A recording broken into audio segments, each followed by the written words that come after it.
예, 안녕하세요. 음, 불러주셔서 감사합니다.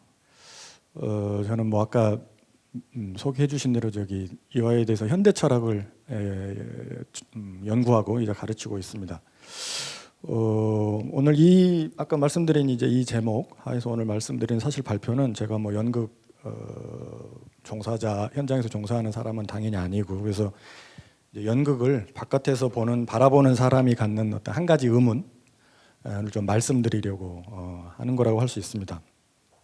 아마 보통 우리가 이제 흔히들 하는 이야기, 또 흔히 하는 생각으로는 이런 것 같습니다. 연극에 대해서. 그러니까 연극은 배우와 관객 사이에 직접적인 소통이 벌어지고, 또 눈앞에서 연기가 펼쳐져서 현장성이 핵심이고, 또 물리적인 무대 위에 배우의 말과 몸이 존재하고, 또 그것들이 하나로 통일되어 있다는 점이 바로 연극의 고유한 특성이다라고 많이들 생각하는 것 같아요. 근데 그래서 이런 특성은 뭐 아마 연극 종사자들에게는 연극에 대한 어떤 자부심, 큰 자부심의 원천이기도 하면서도 동시에 특히 이런 시국에 연극이 점점 하기 어려워지는 그런 이유 라고도 또 말씀하시는 것 같습니다. 근데 제가 제기하고 싶은 질문은 이런 겁니다. 그러니까 하지만 과연 이렇게 간주하는 것이 명백한 사실일까라는 거죠. 그러니까 다시 생각해 볼 여지는 없을까라고 하는 게 이 발표의 여지입니다. 그러니까 연극은 어떤 현장성, 또 어떤 현전성, 무매개성 대신에 어떤 원격성, 그리고 거리감, 그리고 장치성, 이런 것들을 본질로 포함하고 있는 것은 아닐까? 그리고 연극은 더 나아가서 어떤 거리를 포함해야 하거나, 또는 내지는 이미 어떤 거리를 포함하고 있는데 그것을 잊고 있는 것은 아닐까? 그리고 연극뿐만 아니라 이제 우리가 연극 바깥에 우리의 삶의 조건에서도 그러한 그 비슷한 거리에 대한 망각이나 무시가 있는 것은 아닐까? 이런 생각을 좀 해보고 싶습니다. 파울 클레라고 하는 화가는 20세기 초에 미술에 대해서 이렇게 정의했습니다. 그러니까 미술은 보이는 것을 재현하는 것이 아니라 보이지 않는 것을 보이게 하는 것이다. 그리고 이건 뭐 미술에 대한 규정이었지만 20세기 내내 그리고 지금까지도 현대예술 전반에 걸쳐서 현대예술을 이끌었던 규정이기도 했습니다. 그리고 잠시 후에 좀 더 자세히 말하겠지만 자크 랑시에르라고 하는 프랑스 현대 철학자도 비슷한 말을 했습니다. 그러니까 특정 시대 한 사회의 감성에는 어떤 보이는 것과 그렇지 않은 것, 그리고 들리는 것과 들리지 않는 것을 나누는 체제가 존재한다라는 거죠. 그러니까 그건 어떤 한 개인이 어떤 선택을 이제 뛰어넘는 규정을 우리는 이제 받는다, 이제 그런 얘기죠. 그러니까 요컨대 이런 말들이 가리키는 것은 예술의 역할, 예술의 과제는 우리가 당대 보이지 않는 것, 들리지 않는 것을 향해서 우리의 감성을 이동시키고 또 확장시켜가는 활동이다라고 말할 수 있습니다. 그렇다면 오늘날 연극을 포함해서 예술 전반에 이렇게 포함하도록 요구하는 것은 과연 무엇일까? 그러니까 그리고 연극과 예술이 어떤 방향, 어떤 거리를 향해 뻗어나가야 될까라고 하는 질문을 생각해 볼 수 있습니다. 그래서 바로 이런 이제 연극과 삶의 조건에 대해서 우리가 다시 생각해 볼 수 있을 때 이 코로나 팬데믹 이후에 연극이 나아갈 실마리를 찾을 수 있지 않을까 하는 조그마한 생각을 해봅니다. 그래서 제목처럼 거리두기의 세 가지 모양에 대해서 말씀드리려고 하는데, 그걸 조금 풀어서 말하면 각각 생태적 거리, 그 다음에 기술적 거리, 그리고 연극을 포함해서 어떤 예술적 거리에 관한 것이라고 할 수 있습니다. 그래서 좀 엉뚱한 이야기 같지만 우리가 지금 코로나 바이러스 때문에 여러 가지 고통을 받고 있으니까요. 새로운 경험들을 하고 있으니까 그 코로나 바이러스가 우리에게 주는 어떤 교훈을 생각해 보기 위해서 동물에서부터 좀 이야기를 시작해 보도록 하겠습니다. 그 동물 행동학이라는 분야가 있는데요. 동물 행동학이라는 분야는 어떤 동물 종 또는 개체가 그것과의 환경과의 관련하여서 연구하는 학문이라고 할 수 있습니다. 이 분야는 동물 행동학 읽어보면 되게 재밌는데, 우리가 인간이기 때문에 생각해보지 못한 다양한 사실과 교훈을 가르쳐줍니다. 그러니까 그중 하나는 동물의 지각 방식과 환경 세계가 인간과 전혀 다르게 구성된다는 점이죠. 그러니까 왜냐하면 사실 지각과 환경이 연동되어 있기 때문에 그래요. 그러니까 저기 지금 왼쪽에 보시는 것처럼 각각의 특정 종들은 외부 세계로부터 받아들이는 그 지각기관들이 다 다르기 때문에 거기 연동돼서 환경이 구성된다라는 거죠. 그래서 오른쪽에 보시면 뭐 사람이 보는 길과 뭐 다른 동물 파리가 보는 그 풍경이 전혀 다르다라는 거죠. 뭐 이것만 해도 사실 비슷한데 이제 여러 가지 시뮬레이션 하는 걸 보면 전혀 다르게 구성된다라는 걸 우리가 알 수가 있습니다. 그래서 이걸 이제 환경 세계라고 하는데, 그러니까 세계는 전혀 균질하지가 않고 하나가 아니라는 거죠. 그리고 종별로 각각 고유한 환경 세계를 갖는다는 겁니다. 여기서 환경 세계라는 말은 움벨트라고 하는 독일어를 번역한 것인데, 이는 윅스킬이라고 하는 동물 행동학자의 창시자가 만든 말입니다. 그 독일어에서 세계를 뜻하는 벨트에 움이라고 하는 접두어를 붙여서 만든 거죠. 그러니까 움벨트는 벨트와 같지 않다라는 거죠. 간단히 말하면. 그래서 벨트는 하나지만 움벨트는 종만큼, 어쩌면 개체수만큼 많다고도 할 수 있습니다. 뭐 이런 이야기를 하면 이제 사람들은 뭐 이렇게 반문하는 사람들이 있습니다. 그러니까 그럼 세계는 수없이 잘게 쪼개져 있고 각자 자기가 보고 싶은 것, 말하고 싶은 것을 말해도 좋다는 얘기냐? 뭐 어떤 극단적인 상대주의를 좀 주장하는 거냐? 이런 이제 철학적인 반론을 제기하는 사람도 있는데, 여기에서는 아마 이렇게 말할 수 있을 겁니다. 그러니까 세계는 수없이 많은 환경 세계를 만들어내는 거대한 저수지와 같다라는 거죠. 그러니까 어떤 지각 주체마다 연동돼서 이런저런 환경 세계들이 만들어질 때 그것들 전체를 산출하는 어떤 기반, 또는 그 환경 세계 전체를 우리가 하나의 세계라고 말할 수 있다라는 거죠. 그러니까 그렇다면 우리는 고유한 환경 세계에 이미 속해 있기 때문에 인간으로서 이 세계 전체가 무엇인지는 알기 어렵습니다. 그리고 그걸 알기 위해서라도 사실 다른 환경 세계를 들여다봐야만 하는 거죠. 그 구약 성서에 보면 그 유명한 그 이야기가 있죠. 신이 그 바벨의 탑 이야기가 있잖아요. 이거는 이제 신이 인간의 오만함에 분노를 느껴서 그 전에 하나였던 인간의 언어를 여러 조각으로 내서 인간들끼리 의사소통을 불가능하게 만들었다는 얘기가 나옵니다. 근데 발터 베냐민이라고 하는 철학자는 이로부터 되게 중요한 그 어떤 그 번역의 중요성에 대해서 이 이야기로부터 끌어내는데, 그러니까 말하자면 신적인 언어를 다시 획득하기 위해서는 하나의 언어만으로는 불가능하고 번역을 통해서 하나의 언어에서 다른 언어로 이동해 갈 때, 그리고 그런 것들을 재조합해 갈 때 우리가 신적인 언어에 점점 가까워진다라는 거죠. 그러니까 하나의 언어는 파편에 불과하다라는 거죠. 발터 베냐민 20세기 중반에 이런 이야기를 했을 때는 이제 당연히 인간 언어들 사이에 관한 이야기이긴 했지만, 제가 볼 때는 오히려 지금 시기에는 인간과 다른 동식물들 사이의 언어 사이에 더 맞는 이야기가 아닐까, 이런 생각이 듭니다. 그래서 이런 환경 세계 중에서 가장 기본에 해당하는 것은 영토입니다. 그러니까 각 동식물은 자기만의 고유한 영토를 가져요. 예를 들어서 큰 가시고기 2마리를 수족관에 넣으면 그 대각선으로 바로 자리 잡는다고 하거든요. 그러니까 우리 인간의 눈에는 보이지 않지만 그 위치하는 것의 수직으로 영토가 형성된다라는 거죠. 그래서 그 영토선이 그어지게 됩니다. 그래서 큰 가시고기는 자신의 영토를 침범당하면 자기보다 덩치가 큰 물고기라도 막 달려든다고 해요. 맹렬히 공격한다라는 거죠. 그래서 말하자면 영토는 각 동물에게 그 지각 신호를 보내고 또 운동 방향을 알려주는 특징들을 식별할 수 있고, 더 나아가서 그 동물들이 스스로 그런 것들을 설치해 갈 때 이제 영토를 구축해 간다고 할 수 있습니다. 이런 거는 이제 인간에게도 연장되죠. 그러니까 예를 들면 그래피티 같은 게 그렇고, 그래피티는 명백하게 영토를 표시하기 위한 장치고, 또 더 나아가서는 심각하게는 이제 전쟁 같은 거 명백하게 그렇죠.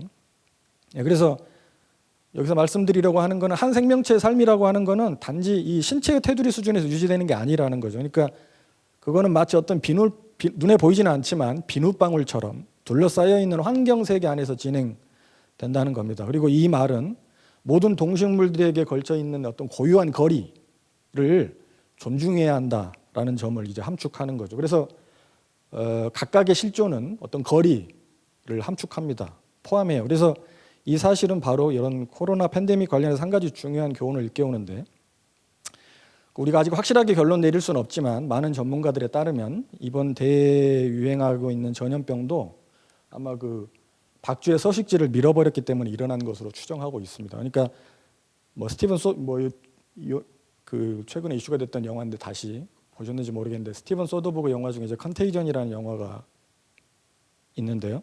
이 영화의 이제 결말이 암시하는 것처럼 여기서 안 보신 분들은 죄송하지만 스포일을 먼저 하면 산업 개발을 위해서 이렇게 자기 영토를 잃어버렸고 박쥐가 그래서 어쩔 수 없이 다른 동물들과 인간의 영토로 지대로 내려와야만 했다라는 거죠. 들어와야만 했어요. 그래서 다른 종들과 접촉 면적이 넓어졌고 그로 인해서 그 몸속에 담겨 있던 바이러스들이 인간에게 치명적인 바이러스들이 이제 변종을 일으키면서 폭발하기 시작했다라는 거죠. 그래서 우리가 지금 이렇게 고통스럽게 또 힘들게 경험하고 있듯이 바로 그 바이러스들이 이제 인간들 사이로 퍼져나간 거죠. 그래서 요약을 하자면 바로 이런 생태적 거리두기가 필요했는데 바로 이런 생태적 거리두기에 대한 실패 또는 망각 또는 무관심으로부터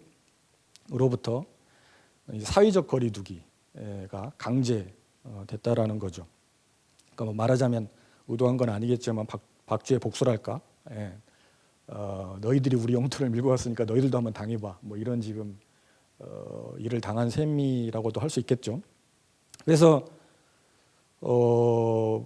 말하자면 이제 그래서 모든 문학과 예술은 바로 이러한 문제에 응답해야 하는 어떤 시기에 좀 도달했다고 생각을 합니다. 그러니까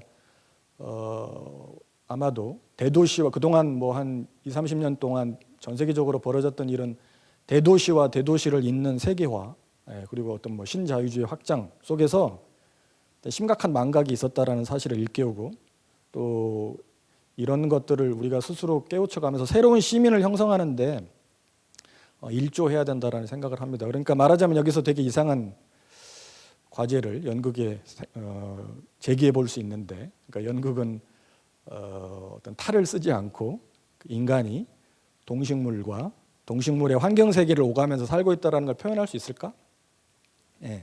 이제 이런 어떤 과제를 한번 생각해 볼 수 있겠죠.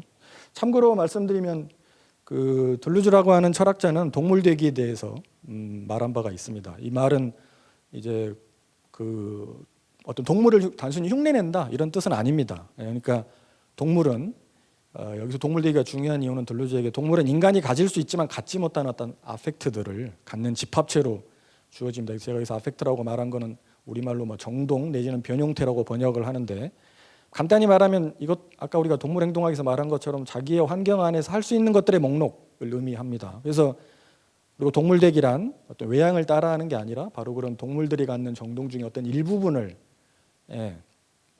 우리의 것으로 만드는 것을 의미합니다. 그러니까 예를 들면 그 허먼 멜빌의 소설 중에 그 모비딕이라고 하는 소설 아주 유명한 소설이 있잖아요. 근데 거기 보면 이제 에이앱 선장이 이 모비딕의 엄청난 그 어떤 광기에 가까운 어떤 집착을 보이는데 이 큰 하얀 고래에 모비딕을 쫓으면서 점점 이상한 기이한 정동들을 이제 갖는다라는 걸 보여주죠. 그래서 이 동물들에게 가장 대표적인 소설로 둘루즈가 꼽는데 그래서 바로 이런 동식물의 정동을 통해서 인간은 어떤 자기의 확장 또는 확대 또는 좀 더 정확히 말하면 어떤 변신을 하게 됩니다. 그리고 세계에 대해서 기존에 갖지 못했던 시선, 새로운 시선을 획득하게 된다라는 거죠. 그래서 이런 의미에서 바로 인간은 인간이 아닌 어떤 것에게 무언가를 배운다라는 게 되게 중요하다라는 거죠. 그리고 지금까지 생태적 거리에 대해서 좀 말씀을 드렸는데 여기에 하나 더 덧붙이자면 실존적 거리에 대해서도 조금 덧붙일 수 있을 것 같아요. 그러니까 니체라고 하는 철학자는 고귀함과 저열함 그리고 긍정적인 힘과 부정적인 힘 사이의 거리를 느끼는 것이야말로 실존에 가장 필요한 일이라고 말한 적이 있습니다. 그러니까 니체가 강조한 것처럼 예술이 우리에게 어떤 중요하다면 바로 예술만이 가장 탁월하게 바로 그러한 실존적인 거리를 보여주고 그것을 느끼게 하고 그것을 강화하기 때문이었습니다. 그러니까 말하자면 이런 거죠. 어떤 휩쓸려 가지 않는 것 그리고 자기 스스로 유의할 것 그리고 그러기 위해서 거리를 가질 것 이게 바로 니체가 말한 그 실존적 거리의 중요성이었습니다. 그러니까 이런 관점에서 보면 어떤 배우들의 제스처는 정동이고 하나의 아펙트들이고 연극 무대는 어떤 그런 동등한 평면이죠. 그 연극 무대라고 하는 건 차별이 없잖아요. 모든 존재자들이 올라와서 어떤 동등한 정동을 교환하고 탈취하는 이제 둘루즈 가따리의 표현으로 빌리자면 내재성의 평면, 말 그대로 내재성의 어떤 평면이라고 할 수 있습니다. 그리고 어떤 정동 또 뭐 변형태, 번역을 뭐 다르게 하자면 그런 것들이 우리 삶을 어떤 정동이 우리 삶을 좀 더 고귀하게 만드는지 그리고 좀 더 기쁘게 만드는지 관찰하고 경험하는 그런 실험의 장이 이라고 할 수 있습니다. 근데 문제는 지금의 문제는 바로 이런 그 무대 또는 내지 그 평면의 범위를 그동안에는 주요하기는 인간과 인간 사이의 관계에 초점이 있었다면 인간과 동식물의 관계 그리고 그것의 환경 세계까지 확장할 수 있는가라고 하는 데 있다라고 저는 생각을 합니다. 이게 첫 번째 생태적 거리두기에 대해서 말씀드리고 싶은 겁니다. 그리고 두 번째 기술적 거리두기에 대해서 좀 간략하게 말씀드리려고 합니다. 그러니까 뭐 우리가 지금 경험하고 있는 것처럼 코로나 이후에 강제되고 있는 사람들 사이에 거리를 보충하고 있는 것은 이제 기술이죠. 오늘도 지금 이게 유튜브로도 나가고 있고요. 또 뭐 지금 대학에서는 줌으로 아주 한 학기 동안 강의를 많이 했고 또 뭐 인터넷 결제, 배송, 뭐 음식 배달 같은 것들이 이제 우리가 지금 경험하고 있는 예들이죠. 그러니까 이런 것들은 기술의 본성이 어떤 것인지 우리에게 알려주고 다시 생각해 보게 합니다. 그러니까 기술이란 자연 안에 작동하고 있는 일부분의 구간을 떼어내는 것이에요. 그러니까 그리고 그 구간의 작동의 원리를 밝혀내고 변형하고 그리고 여러 가지 새롭게 조합하는 거라는 거죠. 그래서 예를 들어보죠. 우리가 자동차 엔진은 석유가 폭발하는 에너지를 특정 장치 속에 봉해서 사용하는 것이고 우리가 하루에도 수없이 사용하는 카카오톡 같은 앱들은 인간의 대화를 스마트폰을 통해서 시공간적으로 늘여놓은 것들입니다. 그러니까 우리가 흔히들 보통 자연과 기술을 대립적으로 생각하지만 제가 볼 때는 그 대립적이라고 하는 건 대단히 피상적인 것에 불과하다라는 거죠. 그러니까 어떤 구별되는 지점이 있다면 자연적인 것과 기술적인 게 구별되는 게 있다면 자연의 작동이 우리에게 잘 의식되지 않고 그런 점에서 무의식적인 거라면 기술의 작동은 의식적인 것 정도의 차이라고 할 수 있을 것 같습니다. 그러니까 다시 말해서 기술은 일정 구간을 떼어내고 자연에서 그리고 그 구간의 작동을 인간이 조작 가능하게 하고 그리고 그렇게 변형된 형태로 다시 삽입하여서 연결하는 것입니다. 그러니까 기술이 그러니까 이런 것 때문에 우리는 사실 자연을 또 다시 다르게 볼 수 있게 돼요. 이런 기술의 특성 때문에. 그러니까 이미 자연 안에 그런 요소가 있었다라는 거죠. 그러니까 기술이 자연 안에 이미 존재하고 있었던 어떤 구간, 어떤 작동의 가시화라고 한다면 자연적인 것도 사실은 새롭게 인식할 수 있다라는 거죠. 그러니까 예를 들어서 커뮤니케이션 기술에 대해서 한정해서 이야기를 해보죠. 그러니까 근데 우리가 직접적인 의사소통, 만나서 대화하는 거는 대단히 직접적이고 뭐 모든 것 한순간에 다 의미가 전달된다고 생각하지만 사실 그런 것들은 하나의 환상이고 하나의 바라는 수신자가 사회적으로 그리고 개인적으로 가지고 있는 기호들의 망을 거쳐서 도달합니다. 그래서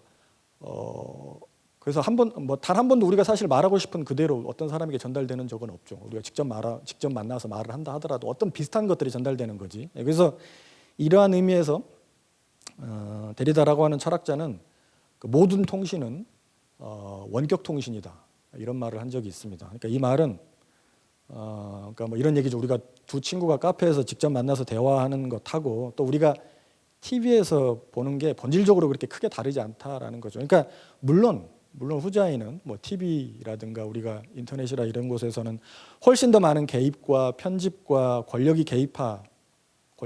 그건 엄연한 사실입니다. 그렇지만 그렇다 하더라도 우리가 뭐 TV의 라이브 방송이 실제로 라이브가 아니고 거기 엄청나게 많은 편집과 권력이 개입, 선택과 권력이 개입하는 것처럼 우리의 일상적 대화들도 보이지 않는 사회적인 그리고 개인적인 기호의 망들을 속에서 퍼진 다음에 우리에게 이제 그 기호들이 도착한다라는 거죠.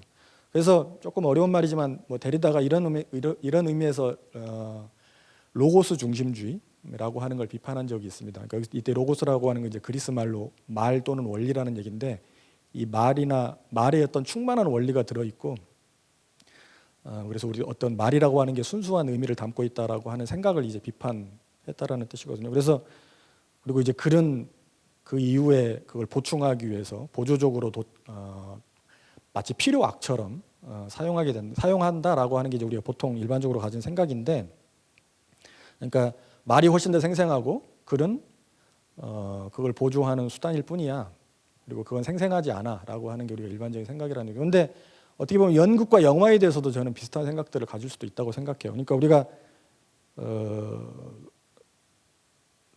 그렇지만 데리다가 일깨우는 것처럼 이미 말 속에도 글처럼 차이가 기입되고 또 차이를 통해서 작동한다라는 거죠. 그러니까 연극도 영화 못지않게 사실은 구성이고 장치이고 라고 하는 거죠. 그래서 연극도 배우의 신체뿐만 아니라 뭐 대본, 조명, 무대, 음악 같은 뭐 여기 훨씬 더 잘 아시겠지만 그런 장치들과 함께 형성됩니다. 그래서 조금 지나갔는데, 그래서 데리다라고 하는 철학자의 서양 사상에 대한 비판적인 검토는 이 어떤 모든 현전성이라고 하는 것에 대한 그런 신화에 대한 비판, 그런 신화를 고발하는 데 있고, 또 윤리적으로는 뭐 현대인들과 도시인들이 어떤 순수한 기원을 상실했고 또 그걸 회복하는 게 가장 중요한 윤리적인 목표다라고 하는 태도, 그런 걸 이제 어떤 근거 없는 낭만주의적 태도로 이제 비판하고 고발합니다. 그러니까 인간이 어떤 사회적 존재다라고 말할 때 그 말의 뜻은 어떤 멀리서 간격을 두고 의견을 교환하는 것 또는 어떤 표현을 발신하는 것이라고 할 수 있습니다. 그래서 뭐 지금까지 말한 두 가지 사실,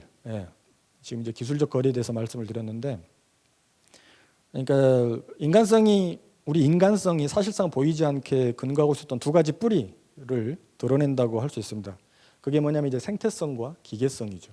그러니까 인간성은 생태적 연관과 그런 기계적 연결이라고 하는 거대한, 아주 거대한, 그렇지만 잘 의식되지 않는 그런 빙하 위에 떠 있는 그 빙하의 아주 작은 부분, 눈에 보이는 부분이라고 생각합니다. 그래서 뭐 들어보셨는지 모르겠는데 들루즈라고 하는 철학자는 인간도 동식물도 또 기계 장치도 모두 다 욕망하는 기계다 이렇게 도발적으로 말한 적이 있습니다. 이 말 뜻은 뭐 그것 간의 차이가 완전히 없다 이런 뜻이 아니고 어떤 근본적인 수준에서 이 모든 것들은 본성상 흐름의 절단과 연결의 체계이기 때문에 이제 그렇게 말한 적이 있습니다. 그래서 이런 관점에서 보면 연극도 어떤 기계고, 그래서 문제는 어떤 기계냐 그리고 어디에 어떻게 접속할 것이냐 라고 하는 것만이 문제가 된다라고 하는 거죠. 그래서 세 번째 예술적 거리에 대해서 이제 좀 말씀드리고 싶습니다. 다시 우리가 오늘 이 발표에서 랑셰르 이야기를 조금 많이 하게 되는데 아마 여기 그 랑셰르가 쓴 해방된 관객이라는 책이 있어서 아마 좀 읽어보신 분들도 있으실 것 같은데요. 그 자크 랑셰르는 해방된 관객이라고 하는 책에서 그 기존의 많은 연극 이론에 감추어진 모순적 태도를 날카롭게 해부하고 비판합니다. 그러니까 그 핵심의 비판은 비판의 핵심은 이런 거죠. 그러니까 그 연극은 그 관객을 보는 자의 위치에 앉혀놓은 다음에 정작 그 앉아서 보는 자리가 대단히 열등한 자리라고 비난한다라는 거예요. 그래서 왜냐하면 한편으로는 보는 것은 이해하는 게 아니고 그래서 문제라고 생각하고, 또 다른 입장은 보는 것은 행동하는 것이 아니기 때문에 열등하다라고 말한다라는 거예요. 그러니까 이 연극 이론 안에 이상한 모순적인 태도가 있다라는 거죠. 그래서 이 문제를, 그러니까 이런 어떤 모순적인 태도로부터 20세기에 큰 두 가지 연극의 그 경향이, 새로운 실험적 경향이 나타났는데 그게 바로 브레이트 연극과 아르토 연극입니다. 그래서 전자로부터는, 그러니까 관객은 이해해야 한다 라고 하는 요구를 하기 위해서 나타난 게 브레이트 연극이고 브레이트 서사극이고, 그 다음에 후자로부터는 관객은 배우와 전면적이고 광기에 찬 어떤 합일을 해야 한다라고 요구했던 게 이제 아르토의 그 연극이라는 거죠. 그러니까 관객은 보기만 해서는 안 되고 이해하고 행동해야 된다라는 거예요. 근데 랑셰르라고 하는 철학자는 이제 이런 이론 자체가 갖고 있는 전제를 이제 비판하는 거죠. 그러니까 관객을 이렇게 수동적으로 간주하는 태도 자체가 배우와 관객을, 또는 연출과 관객을, 또는 그 희곡과 관객을 잘못 거리짓고 또 위계를 세우고 있다고 비판합니다.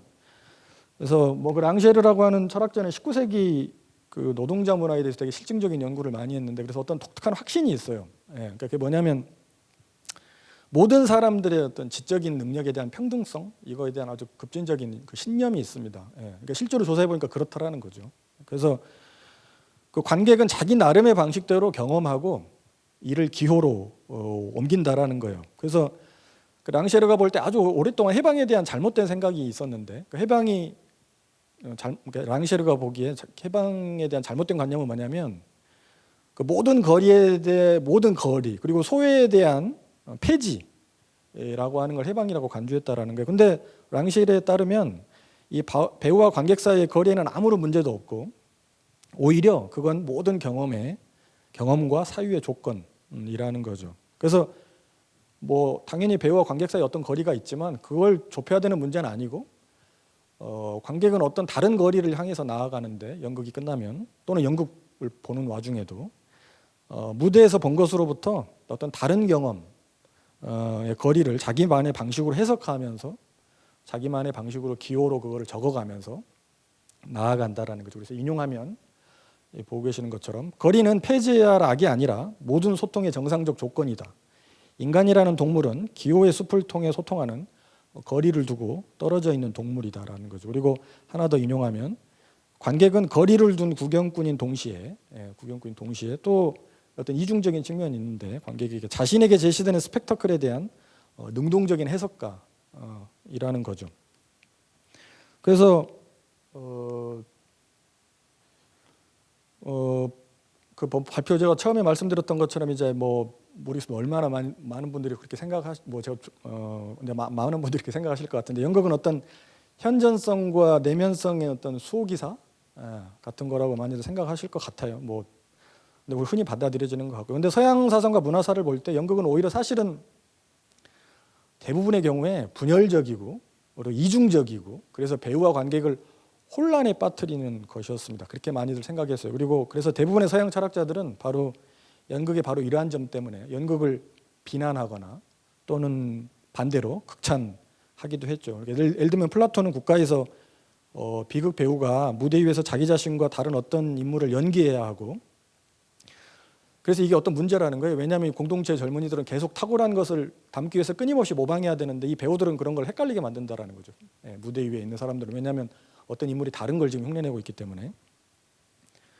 그리고 18세기의 디드로는 배우에 관한 역설에서 배우가 갖춰야 될 재능은 감정과 몰입이 아니라 지성과 기교라고 아주 강력하게 주장했습니다. 왜냐하면 사람들은 실제로 분노한 사람이 아니라 그렇죠. 우리가 눈앞에서 어떤 사람이 분노한다고 해서 그 사람한테 감동받지는 않죠.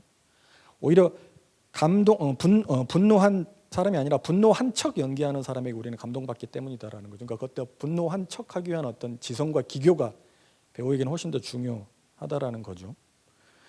근데 아마도 배우가 우리가 지금 배우에 대해서 가지고 있는 어떤 이미지, 그러니까 배우와 배역이 직접적으로 통일되고 또 심지어 접촉한다라는 과제와 방법이 확립된 것은 아마 1920년대 스타니슬라브스키에 와서일 겁니다.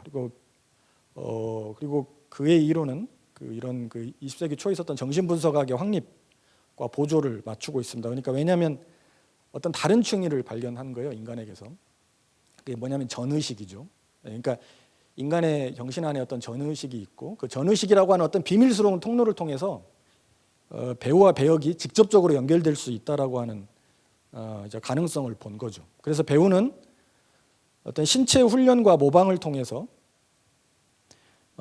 배역의 그 영혼의 내적 진실성, 스타니슬라브스키가 쓰는 표현인데 내적 진실성에 도달할 수 있고 연기는 이로부터 자발적으로 그러니까 뭐 어떤 접신하듯이 표현돼야 된다라는 거죠. 그래서 뭐 연극이나 영화에서 흔히 하는 말처럼 어떤 배우가 뭐 작두에 올라탔다라든가 뭐 신들렸다라든가 이런 표현들은 아마 이제 이런 극찬이잖아요. 근데 아마 이런 관념에서부터 유래할 것입니다. 그리고 아마 연극이 이런 어떤 현장성 또는 직접성과 동일시된 제가 볼 때는 그런 거기에는 한국의 어떤 특수한 상황도 하나 추가할 수 있을 것 같은데 제가 뭐 문헌을 뭐 엄밀하게 검토해 본 것은 아니지만 대략 볼 때 그 마당극이나 탈춤이 아주 오랜 시간 동안 이제 한국에서 해방 이후에 한국에서 그 군사 정권에 저항하는 문화적인 정신적인 기지 역할을 했던 점 이런 게 바로 이런 신체성, 신명성 그리고 직접성 이런 거에 대한 호소 그리고 자기 규정 이런 걸 더 강화했던 게 아닐까 이런 생각이 있습니다. 그러니까 어떤 저쪽에 가짜, 권위, 위세가 있고 그것에 맞서서 이쪽에 진짜, 연약한 것 그리고 공동체를 구성하는 직접적인 것 이런 것들이 그런 것들을 통해서 연극이 자기 스스로를 이제 규정했던 그런 측면들이 어떤 그런 이분법이랄까요? 이런 것들이 있었던 게 아닐까 이런 생각이 좀 있습니다. 스타니슬라브스키 얘기로 좀 돌아가면, 그러니까 20세기 초반에 뭐 확립된 이 연기에 대한 이론은 확실히 뭐 20세기 내내 아주 강력한 영향력을 행사했었죠. 그렇지만 어떤 역사적인 관점에서 볼 때, 역사적인 범위에서 볼 때 오히려 이런 어떤 의문을 일으킨다라는 거죠. 그러니까 스타니슬라브스키도 해결하고 싶어했던 문제이기도 한데, 그러니까 그 연극은 어떤 직접적이고 현존하는 목소리의 전시라기보다는 오히려 어떤 두 개의 목소리의 분열 속에서 전개되는 게 아닐까. 그리고 그 두 개의 목소리라는 거는 배우와 배역 사이의 어떤 분열도 있지만 또 무대 위에서 일어나고 있는 어떤 분리도 있다라는 거죠. 그래서 그러니까 무슨 얘기냐면 등장 인물의 어떤 목소리가 있지만 배우의 목소리가 있죠. 분명하게 들리는. 그렇지만 훨씬 더 간접적이고 잘 어떤 모호한 측면으로 있는 어떤 또 다른 목소리가 있는데, 그게 뭐냐면 그러니까 이런 등장인물 인간의 목소리에 관여하고 영향을 미치고 방해하고 교란하는 그런 또 하나의 목소리가 있다라는 거죠. 그러니까 무대 위의 인간의 목소리는 무대 주위를 맴도는 또 하나의 목소리를 계속 어떤 의식하고 있는 게 아닐까라고 하는 겁니다. 그래서 서양 문학사 뭐 이런 것뿐만 아니라 문학사 전체를 봤을 때 이 또 하나의 목소리는 또는 그런 음성은 천상에서 지상으로 또 신적인 것에서 인간적인 것으로 점점 내려온 역사이기도 합니다. 그래서 몇몇 대표적인 작품을 떠올려 보면, 아주 대표적인 작품들을 뭐 서양 연극사에서 에서 볼 때 고대에서는 그 목소리는 되게 신적인 것이었죠. 그러니까 뭐 오이디푸스 왕에서는 인간의 시간은 어떤 이해할 수 없는 저주, 그리고 그에 대한 신탁의 응답 속에서 감싸여 있습니다. 그리고 여기서 인간의 목소리는 신적인 목소리에 도전하지만 그 운명이란 이름으로 이제 좌초되죠. 그리고 근대 초에 셰익스피어의 햄릿이라고 하는 작품은 유령으로 나타난 아버지의 음성으로부터 모든 사건이 시작됩니다. 그리고 햄릿은 아버지의 복수와 한편의 아버지의 복수, 그리고 또 한편으로는 친족살해 범죄라고 하는 도저히 해결할 수 없는 어떤 윤리적 딜레마를 겪으면서 계속 진행이 되죠. 그러니까 이 모습은 어떤 근대적 주체가 태어나는 모습이기도 합니다. 그러니까 뭐 주체는 단순히 어떤 능동적 행위자를 말하는 게 아니에요. 그거는 너무 단순한 표현이고, 오히려 그 모순되는 두 가지 도덕 원칙, 도저히 해결할 수 없는 그런 두 가지 도덕 원칙 중에 상위에 오는 것을 스스로 선택해야 하고, 그리고 그것에 대해서 책임을 져야만 하는 가운데 형성된다라고 하는 거죠. 그리고 20세기 중반에 브레이트, 아까 말씀드린 브레이트 이제 사천의 선인이라는 작품 보면 어떤 따뜻한 그 주인공의 따뜻한 벌레의 모습과 냉혹한 오빠의 모습으로 이제 분열되죠. 그래서 그러니까 이 작품은 사실 이제 앞에 그런 오이디푸스 왕이나 고대와 근대 초의 그런 두 작품의 구도 자체를 비판하죠. 그래서 왜냐하면 여기서 생기는 문제는 한 개인의 도덕적 선택으로 해결될 수 있는 것도 아니고 신적인 운명으로부터 해답을 구할 수 있는 것도 아니라는 걸 알려줍니다. 그래서 어떤 사적 인간과 공적 인간, 그리고 도덕적 인간과 경제적 인간은 이 작품에서 서로 끊임없이 불러내지만 이제 끝내 통합 불가능한 것으로 이제 밝혀지죠. 그러니까 말하자면 무대 위에서도 계속 어떤 공존 합일되지 않는 어떤 두 개의 목소리, 어떤 긴장 속에는 두 개의 목소리가 있다라고 하는 걸 우리가 알 수가 있고, 그거는 인간의 목소리와 인간 아닌 것의 목소리일 때도 있고, 또는 인간 안에서 나 자신의 목소리와 어떤 나 자신이 아닌 그런 목소리, 그런 것들이 이제 공존한다라는 걸 알 수 있습니다. 그리고 이런 어떤 구도는 이제 시대마다 변화했다라는 걸 알 수 있습니다. 그 랑쉐르는 그 예술과 정치의 공통의 뿌리가 있고, 그 공통의 뿌리는 이제 감성이라고 주장합니다. 물론 어떤 예술과 정치는 같은 건 아니죠. 예술은 심미적 형태를 창조하는 거고, 우리가 정치는 권력과 재화의 분배를 결정하는 일이잖아요. 그런데 랑쉐르가 말하고 싶은 건 바로 그 정치의 심층에 어떤 그 정치를 가능하게 하는 어떤 감성의 독특한 분할이 있다라는 거예요. 그 말은 무슨 말이냐면 사실 모든 소리는 같은 가치를 갖지 않는다라는 거죠. 그러니까 어떤 소리 중에 어떤 건 들리게 하고 어떤 건 들리지 않는 소리로 취급하는 그런 메커니즘이 사회에 존재한다라는 거예요.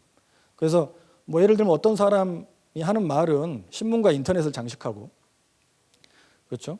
그래서 뭐 국가를 이끌어가는 방향이 되기도 하고, 뭐 어떤 사람이 거리에서 하는 말은 소음에 가깝죠. 그러니까 말하자면 사람이 내는 소리는 의미가 있는 음성과 의미가 없는 소음으로 그렇게 구획된다는 뜻입니다. 그래서 이 이제 서양에서 18세기 말 19세기 이제 순수예술이 등장했다고 볼 수 있는데, 뭐 간략하게 말씀드리면 이 순수예술의 등장이라고 하는 건 바로 이런 그 지면과 무대 위에 올라올 수 있는 이 소리의 종류에 있어서 그 제한이 사라진다라는 거예요. 그러니까 그 전에는 어떤 왕이라든가 귀족적인 신분을 가진 사람들만 그 지면과 무대 위에 올라올 수 있었는데, 그래서 19세기에 오면 그 도시에서 들려오는 대중의 소음, 또 심지어 채소들이 내는 소리, 이런 것들까지 소설에 등장하기 시작합니다. 그래서 예를 들면 뭐 우리가 레미제라블이라고 하는 소설도 그게 이제 번역하면 비참한 사람들이라는 뜻이고, 이거는 문학 작품의 그 주인공과 제목이 귀족 신분을 가진 개인에서 벗어나서 익명의, 여기 지금 고유명사가 아니잖아요, 제목이. 그러니까 익명의 대중이 된 사건을 가리킵니다. 그러니까 랑셰르가 말하려고 하는 요지는 뭐냐면, 순수예술은 바로 이런 사운드와 이미지의 동등한 가치를 이제 우리가 부여하게 되는데, 이 지면과 무대 위에 이 평평한 무대 위에 올라오는 그 넓이와 범위를 어디까지 부여할 것인가라고 하는 것과 관련된다는 거죠. 그러니까 말하자면 어디까지, 그리고 무엇을 들리게 하고 보이게 할 것인가라고 하는 거죠. 그래서 제 생각에는 그래서 인간의 목소리가 뭐 연극에서도 어떤 인간의 독백이라기보다는 항상 다른 목소리와 관계 맺고 그것에 의해서 견인되고 어디론가 빨려 들어가는 그런 과정이었지 않았을까. 그리고 그 바깥의 목소리라는 게 그 시대마다 다르게 규정됐다라는 거죠. 그러니까 역사적으로 보면 신적인 목소리, 그다음에 귀족의 목소리, 그리고 인간 안에 그런 분열된 목소리였다라는 거고, 지금은 그러니까 이게 대단히 중요한 이유는 인간이 자기 자신을 어떤 것과 관계해서 자기 자신을 이해하고 또 자기 자신을 변형했는가라고 하는 실천적인 문제와 연결되기 때문에 대단히 중요합니다. 그리고 이제 제가 여기서 말씀드리고 싶은 건 바로 그 바깥의 목소리라고 하는 게 아마도 지금 이 시대에는 어떤 동식물의 목소리, 그리고 기계가 발신하는 기호 같은 것들이 아닐까라고 하는 거죠. 그러니까 그래서 뭐 제가 뭐 감히 말씀드리면 아마 연극이 어떤 이런 문제에 있어서 뭐 다른 예술과 마찬가지로 어떤 변형의 과제에 부딪히고 있는 것은 아닐까라고 말씀드리려고 하는 겁니다. 그래서 어떤 이런 새로운 다른 존재자의 목소리를 담는 어떤 실험 또는 그런 노력이 필요하다라고 생각하고, 그래서 뭐 이런 것들을 거부하는 게 어떤 모르겠어요. 그러니까 연극이 마치 감수해야 되는 어떤 비극적 조건이라고 감수할 문제가 아니라 뭐 이런 노력들을 해야 되는 게 아닐까라는 걸 말씀드리는 겁니다. 그러니까 말하자면 이전의 사상가들은 뭐 신이나 고귀한 신분이라고 말했을 법한 어떤 자리에 현대 사상가들은 그 자리에 지금 동식물과 기계를 가져다 놓은 거죠. 그래서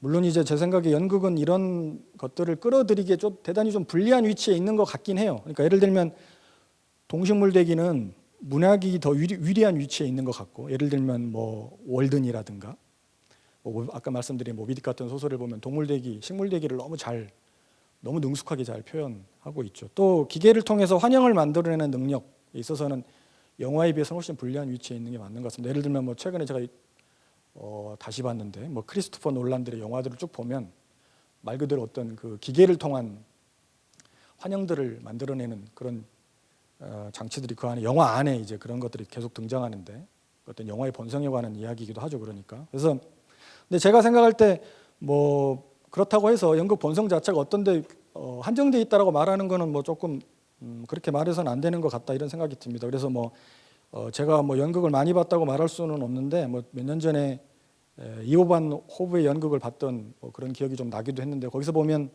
그 무대에 등장하는 스크린은 꽤 설득력이 있었습니다. 제가 볼 때. 그러니까 공간적으로는 무대 바깥을 끌어들이고 또 시간적으로는 등장인물의 감정을 클라이막스에서 시차를 벌려서 감정의 표현을 극대화했죠. 그러니까 저는 그런 게 뭐 어떤 선전 문구처럼 연극과 영화의 혼합이라고 생각하지는 않습니다. 연극의 정당한 확장이라고 보이고요. 그래서 시간이 많이 지나서 뭐 끝맺은 말로 말씀을 드리면, 아까 말씀드린 것처럼 그 뭐 파울 클레와 자크 랑시의 말을 다시 반복하면, 예술은 들리지 않던 말을 들리게 하고 보이지 않는 것을 보이게 하는 겁니다. 그래서 근데 그건 오늘날 어떤 수직적으로 상위에 있는 어떤 게 아니라 또 인간 내부에 있는 어떤 것도 아니고 수평적으로 어떤 외부에 있는 어떤 게 아닐까. 그리고 그거는 인간과 동식물 사이의 필연적인 연관 그리고 인간과 기계 사이의 작동 같은 것이라고 생각합니다. 그러니까 연극은 과연 어떤 제가 연극 관객으로서 궁금한 것은 연극은 이것을 어떻게 담을 수 있을까라고 하는 게 궁금하고 또 그 내용과 표현에 있어서 이런 걸 어떻게 담을 수 있을까 하는 거죠. 그러니까 이건 오늘날 새로운 시민을 양성하는데 연극이 참여하는 문제이기도 하고 또 동시에 연극 안에서는 연극 무대에 올라올 수 있는 이런 새로운 목소리와 신체에 시민권을 부여하는 그런 문제이기도 하다라고 생각합니다. 예, 감사합니다. 예.